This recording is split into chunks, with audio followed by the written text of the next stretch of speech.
এই যে আমাদের দেশি করল্লা ধরছে, অনেকগুলো আছে, আপনাদেরকে দেখাই একটু।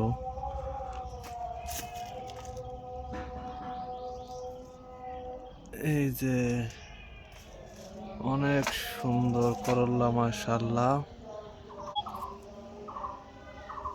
এই যে পেকে পেকে সব নষ্ট হয়ে যাচ্ছে, কেউ মনে হয় দেখে নাই।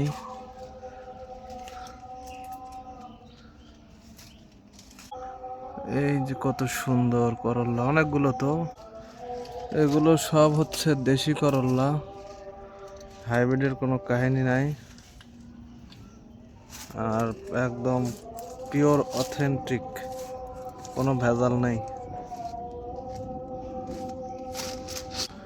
এখানেও আছে অনেকগুলো।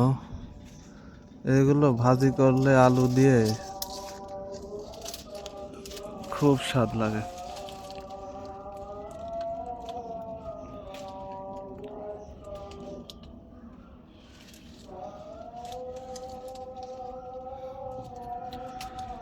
যদিও এটা আমার কাছে অতটা ফেভারিট না, খাই মাঝে মধ্যে বিপদ আপদে পড়লে আর কি, বাধ্য হয়ে খাই।